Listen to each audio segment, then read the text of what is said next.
Dapz On The Map. Thank you for joining the Wordplay Podcast. How you doing, bro? I'm good, fam. I'm good, man. You got a wicked, beautiful top on right now, fam. Just want to big up you and your top right now, fam, because you got the winning top on right now, my bro. Exactly, like we were saying. Good time to be a Gooner. Good time to be an Arsenal fan, eh? Lately, bro. Like, what? Oh, man. Haven't felt like this since, I can't even tell you, 2000 and when. You know what I mean? It definitely was Wenger days, though, so it's a good time to be alive right now if you're gonna. Good time to be alive, 100%. for sure. And I mean, for you generally, it feels like good times. Like you got a new track on. Speaking of football, FIFA 23, you got a new track on that. Like every boy's dream.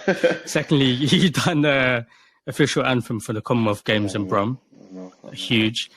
And you got this new album on the way, Landed, which I'm going to ask you a lot about. How last few months, a lot of big things have been happening. How's that been like for you? Yeah, it's been overwhelming, bro. Like, if you had told me in 2021 when I was writing Landed that you're going to do the official track for the Commonwealth Games and it's going to have you're going to be featuring UB40 on there, and you're going to have a tune that's got a sync off FIFA. And if you had told me that before when I was writing this, I would have said, what? I would like, all right, cool, let me sign up now. You know what I mean? Sign me up now. So it's very overwhelming. It's especially the FIFA sync. I won't lie. I will never lie. Like, I've been playing FIFA. I was a pro man originally, and I converted to FIFA 2012. FIFA 12. I started converting to FIFA. I was stubborn for about 2 years, but I gave in at FIFA 12, and I realized, you know what, now this is the way forward, and I've never looked back since. I've done it's funny, I've done a P110 trendsetter. It's a freestyle platform that we used to use back in the day. Well, it's still around now, but yeah. Trendsetter was legendary. Like, it was fresh back then, and what did I say on there? I'm with Wavy Esteban on a wave. I'm with Wavy Esteban on a wave. Seized up from the knees up. The weed's getting passed around too quick, blood, the wave's too much. Playing FIFA 13, thinking what I'm on for 013. I took Graham serious in 09. Playing FIFA 13, thinking what I'm on for 013. I took Graham serious in 09. So just to show you, bro, like from FIFA 13, bro, like we've been playing this game, you know what I mean? And then 10 years later, FIFA 23, and it's like, yeah, you run it and you tunes on it, and before you even knew of this possibility of this great opportunity, you decided to put your son's name in the tune because that's how you felt at the time.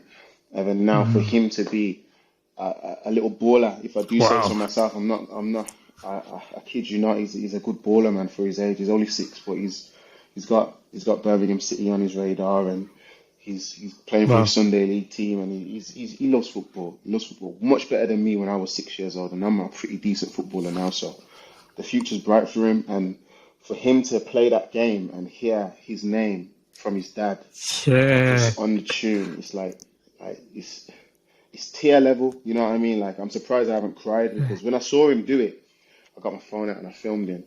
Like, I was welling up, like, on a vibe, like you don't know in it, like, you're just an innocent little boy. You don't know, like, the magnitude of this move right now. You're just happy that your dad's tunes on FIFA, and that's it. You don't know the magnitude of, I was playing this before you was even born, my bro. You know what I mean? Before you even existed, I was playing this game and praying to be on it one day.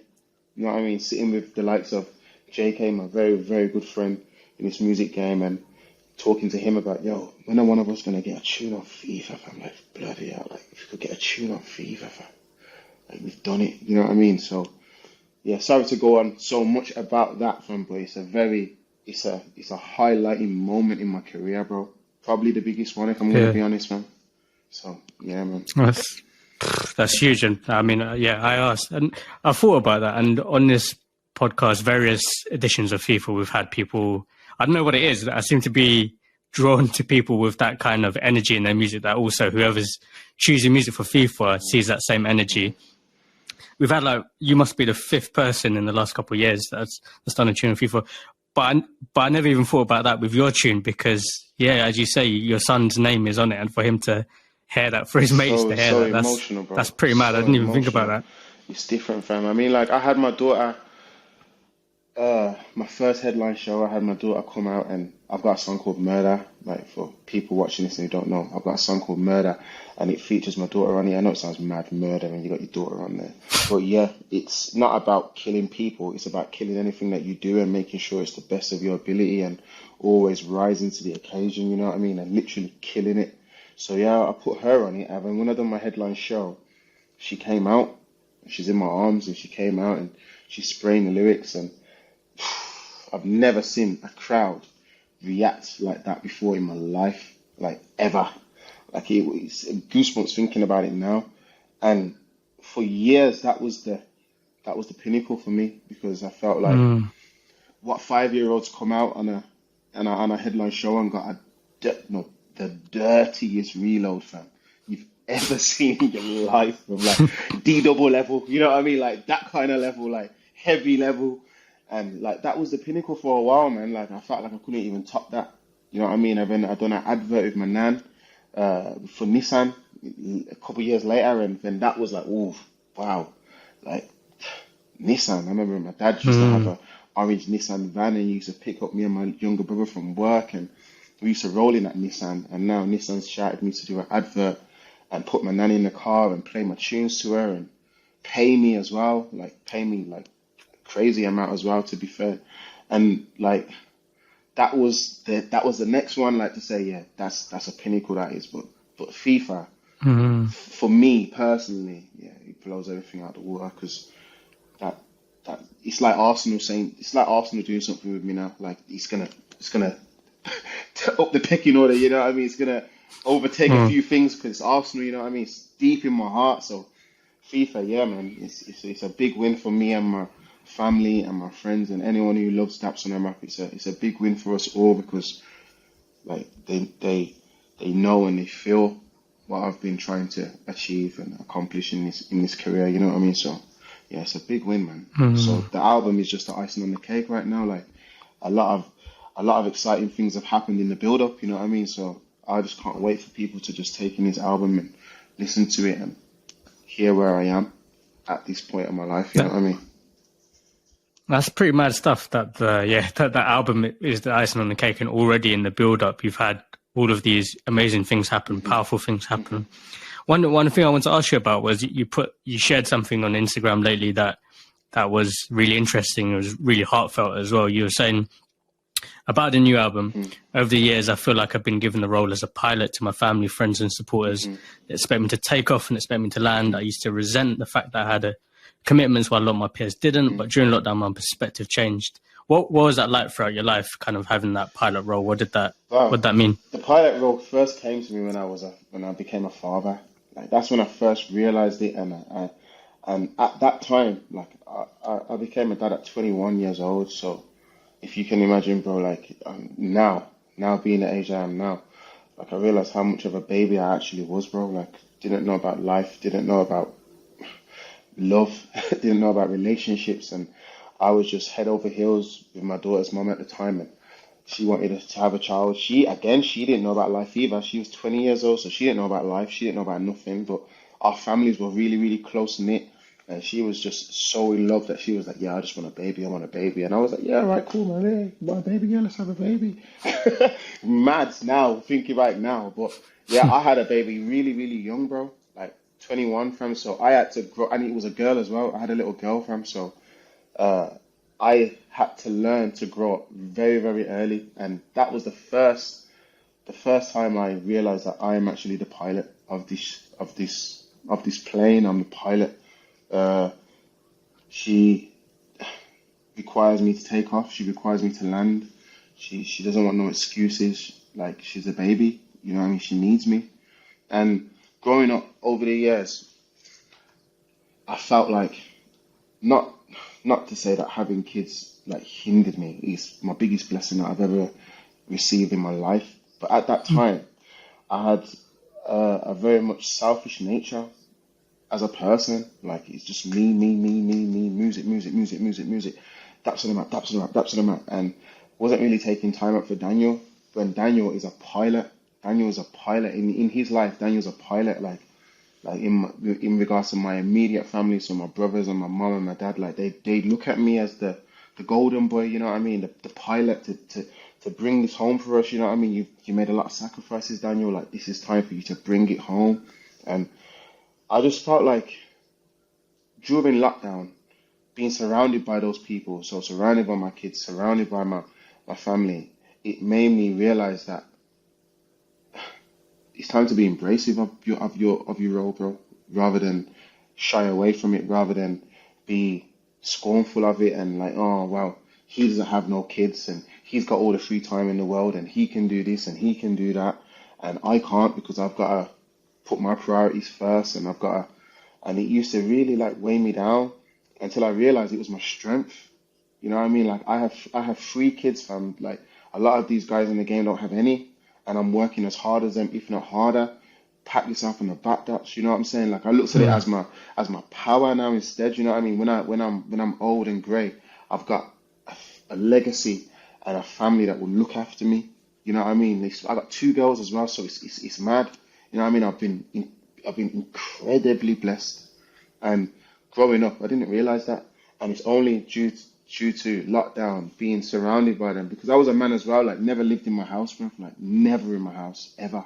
You know what I mean? I've got a car. Lives in his car more than in his yard because man's is active. I say it in freestyles, bro. It's the truth, fam. I was never in my house, never really owning up to my responsibilities, bro. You know what I mean? Like just such a young kid, so to speak, and my perspective changed, bro, and now I am the man of the house, the man of the mission, the man that brings home the bacon, so to speak, no pun intended. I'm not really a bacon lover myself, but yeah, brings it home, bro. You know what I mean, fam? So I am a pilot. I'm a pilot to these fans as well. There's fans out here that are dedicated to me, bro, that will message me if I go quiet on Instagram for longer than a week. You're alright, fam. You're alright. Like they're my friends, that they're closer to me than my family members. I got some fans that are closer to me than family members, bro, and friends that would do things for me, go out of their way to make sure that I'm okay, more than people that I've known my whole entire life, bro. And they look at me as a pilot. They look at me as the pilot for their soundtrack, their life soundtrack. You know what I mean, bro? Like we expect you to take off. We expect you to land. Like there's no excuses, bro. I don't want to hear that. Oh, life's been kicking me up, man, and I haven't been able to write no tunes and I haven't been able to put no music down. They don't want to hear that, bro. Put your experiences down. We want to hear it. You're our pilot. So I just feel like, as I said, since lockdown, whilst I was writing this album, I kind of like owned up to the responsibility, bro, and embraced it. You know what I mean? And said, yeah, they expect a level, so you've got to maintain. You know what I mean? So that was the wave, man. And yeah, we're here now. Album finished, and we're here now, bro. And it's only now I'm feeling proud of myself in the sense of like, yeah, you're meeting your expectations, bro. You know what I mean? It's not over. You still got to go on, but right now you're meeting your expectations, bro. Be proud of yourself. It's been a while since you've done this, so yeah.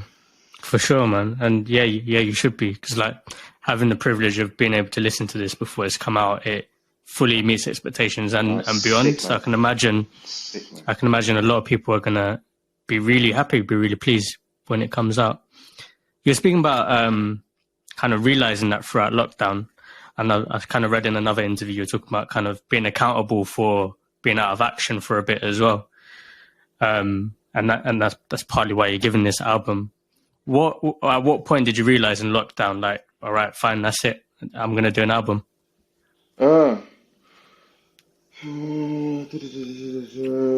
It came about, I would say, November, December 2020, because we was in 2020, we was dropping singles. So we started off with a track called Waiting, then we went into Shinobi 2, and we went into Beautiful, and Beautiful was like the eye opener, because it was me being totally open and honest. What I'm saying to you now that's a visual representation of what I've been saying to you, basically.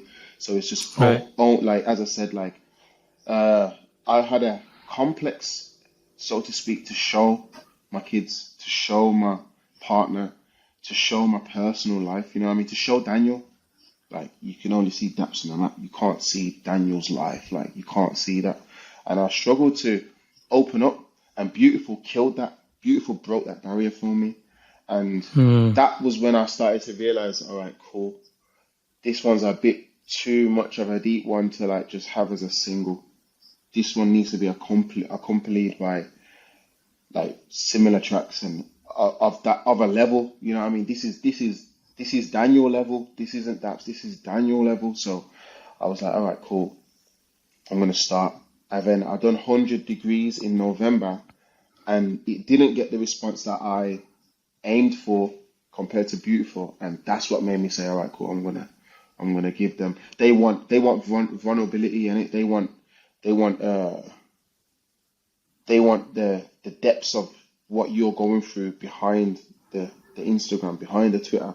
They want to know in it. So all right, cool. I need to make an album now. And that's when I started like really crafting on it, chipping away. I moved house in 2021. So from January 2021 to March, it was just non-stop working, painting the house, getting a new kitchen, getting new flooring, new carpet, I say it in When on the When track on the album. It explains what I was going through. But yeah, that just gave me the motivation and the understanding as well of like what time it is, innit? Who I am as a man, and like I'm progressing now, and like my life's progressing. I've just had a newborn baby, and at the time, I'm talking about at the time, and yeah, it's time to really own up to your responsibilities, bro. So I made the album. I would say I started the album around November 2020. Yeah, finished it I finished it January 2022. I just took my time on it. I felt like I finished it in June 2021. I felt like I finished it. I felt like I finished it in 7 months. But then after listening to it, sending it to a couple of people, I realized, this isn't finished. And I took 2 tracks off and I replaced it with 2 new tracks. And I said, yeah, this is the album. This is what I'm happy with. And even like listening to it now, I feel like it's finished, but in my head, it's not finished. I feel like I need to potentially do a deluxe or something like that, because there's tunes that I've left off it that now I'm listening to now, I'm thinking, oh, you know what, they would want to hear that. If they like Give Thanks, they would want to hear that. If they like Contingency, they would want to hear that. Whereas I pulled it off before thinking that it's too much of that energy, because on my previous project, Champion Settings, I don't think there was any emotive tracks barring one called Route. There was no emotive tracks where I'm being melodic, where I'm singing and of an emotional nature. There was no vulnerability really, barring Personal Best and Route. And I said on Landed, I'm going to make sure that the R&B lovers that still love Dapz On The Map sound, I cater for them on this one, because I didn't cater for them on the last project, but I don't think I did anyway. So yeah, that's what I made different on this one. And yeah, man, Landed, bro. Proud of it. Right. Proud of it, man. Yeah, and it makes sense. Like you said a long time ago, I can't remember the exact bar, but you're not a spitter, you're an artist. Yeah, you said that a long time ago. That's why you're a spitter. I'm an artist. I move in a different crowd and produce a different sound. 2008, SBTV. That's a long time. That is. But it's true. So maybe you'll never be fully happy with exactly how you arranged it. Yeah. But that's what it is being an artist, isn't it? That's true. I appreciate you sharing that, bro. That's cool. Another thing I want to ask is, like you mentioned already, like people want the vulnerability, they respond to it, and you've given that to people. Another thing that I find really interesting about your music is you do something and you make it look easy when really I don't think enough people understand how difficult it is to pull off. And that's saying things that are, double entendres, uplifting, conscious, things that are positive, but it's not cheesy, and you manage to keep a lot of grittiness in it. There's a lot of classic grime, like aggression that comes through, but you're saying things that are also quite, deep and interesting and positive, motivational. But it don't sound cheesy. Yeah. How do you? Is that something you balance as you're writing music, as you're delivering it? How do you think about that a lot? I think it's just my background, bro. Like I'm from Jamaican background, West Bromwich background, and a lot of my family, like, they're like raw, their attitude's raw, you know what I mean? It's very gritty, so to speak. But I feel like over the years I managed to clean myself up, but still keep it in my heart, but clean myself up to the public eye, so to speak. And it comes out in my music, you know what I mean? You'll hear like "Don't Say a Word," "Me and Clean," and you'll hear that's just West Bromwich, that is, bro. That's just my family. That's just me just emulating what my family say to me all the time. Like that's all it is. So it's crafted, fam. It's studied, bro. It's studied. Like I write my lyrics as well. A lot of the time I write them very. Sometimes it might be like just there and then on the spot, and just when I'm doing my singing tunes, they can come out like that. Like they can come out like 45 minutes, an hour and a half. It's done. But these writing tunes, Hunger Games, Give Thanks, Contingency, from the album Kangaroo Bandit, Memory Lane, especially. Like these tunes, are like I have a 16 today, and then tomorrow I'll have 22 bars, and then the next day I'll have a 30 bar, and the next day I'll have like I might write at 18, I get 48, and I'll just chip away at it like that, bro. There's no rush with me. There's no rush with me, and I'll repeat what I'm saying and say what I'm saying and say what I'm saying. So by the time I finish the lyric, I've actually memorized it. So now I don't need to read it. Now I know it because I've gone over that 16 that I wrote 3 days ago for 3 days, you know what I mean? And even though I've got 20 more bars, I know that 16 now off by heart. I know I'm gonna know that 20 bar off by heart in the next 2 days, and I just chip away at it, bro. I just don't feel like there's any rush. I'm more like Michelin starving McDonald's. I'm trying to take my time with this, you know what I mean? So yeah, I just take time, and that's how the message comes out. That motivational, deep, detailed experience. That's how it comes out, because I'm constantly chipping away at it like an art sculpture, fam. Because it is art, innit? It's art for real, like.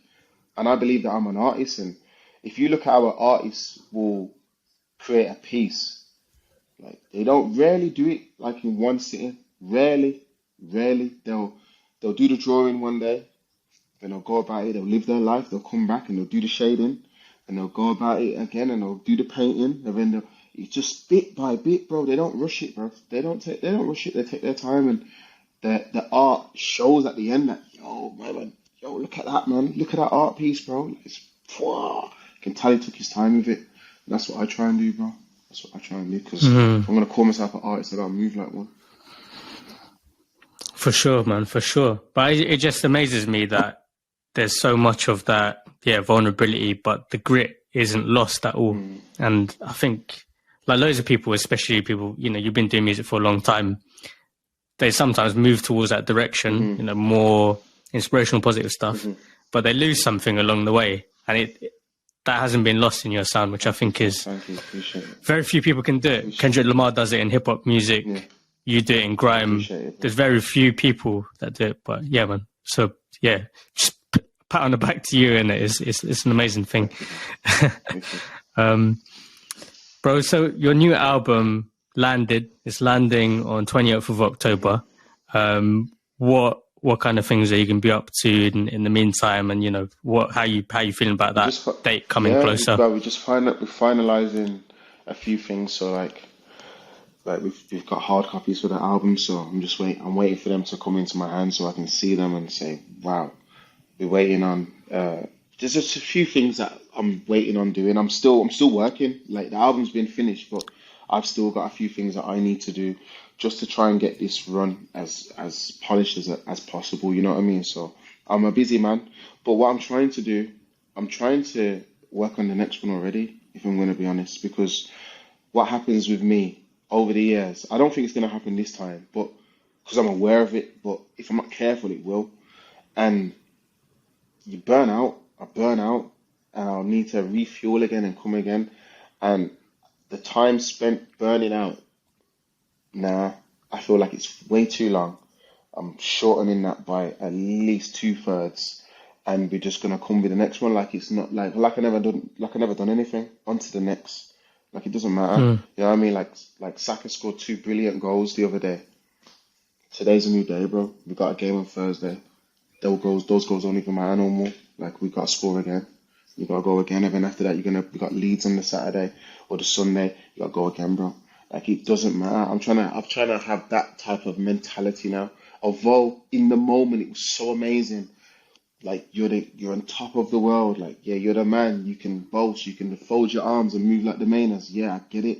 But the next day, bro, it's on to the next. The manager instills that in me as well. Like, he's very much not impressed by anything. Like, it takes a lot to impress him because he's always on, what's next? Oh, yeah, that was sick, you know? All right, safe. Yeah, what's next? That's what he's on. He's just on that, and he's kind of like, that's kind of like instilled in me now. So I'm already working on expanded because that's what the next one's going. Right. That's what the next one's called. I can tell you now because I already know where I'm going. Okay. Anyway.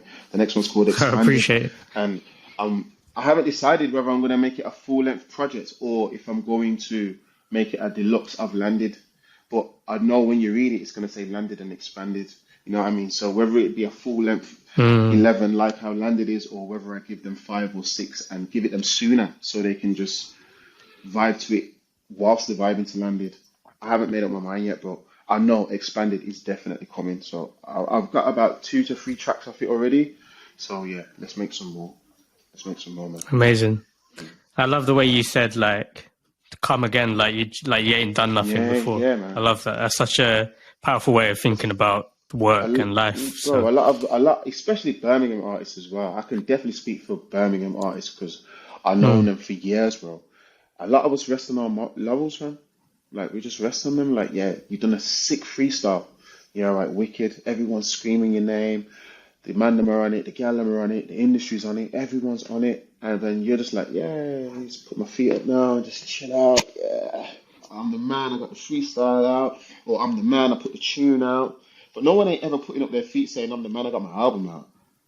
No one's doing that, because no one ain't working that hard to get to that level where you can say, yeah, I've finished my album, and here's my album.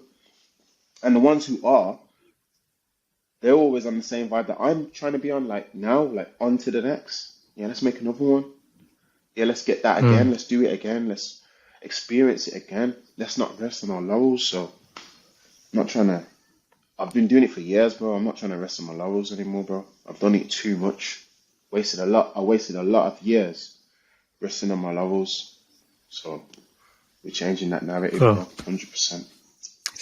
It's amazing to have the time to have done that, to rest on laurels and learn and come back again. Yeah, I'm grateful that I'm still in the scene, bro, because bloody hell, fam, like, there's so many, I've seen so many man who have fell out their ranks, but man are still here, so I gotta give thanks. It's real, it's the truth, because at my age, with all these new up-and-comers and all this new breed, a new wave of art, this new genre of music called drill now and Afrobeat now, and it's moving so fast. Like, where's the space for you now? You've got to be good. Otherwise, you're not in it no more, because why do I need to listen to you when I can listen to him, and him, and him, and him, and they're giving me, okay, it's not Michelin star, but they're giving me McDonald's, but they're giving me every single day or every single week or every other week I'm getting that food, bro. Like, why would I need to listen to you? Nah, man, I'm still in the game, but give thanks, man. I'm so grateful, so much gratitude. I took my place for granted for years, bro. So, like, yeah, it's definitely a great achievement to still be in the game, bro. I'm fully aware of what it is. Well, I give thanks that you're in this place, and I'm sure lots of people that love your music, supporters that really love your music, give thanks as well. Thanks for sharing everything you shared, man. I appreciate it. Like, just sharing, like, honestly, what it's been like over the last few months and what you're thinking now. Appreciate that, man. I appreciate it, bro. Yeah, man. Wicked, well, man. Anyway, looking forward to putting this out. And yeah, thanks for your time again, bro. Thank you, my brother. Salute, bro. Enjoy the weekend's game. Bro. Yeah, man, all right, definitely, take bro. care. Love, fam. Don't say a word. Easy, love.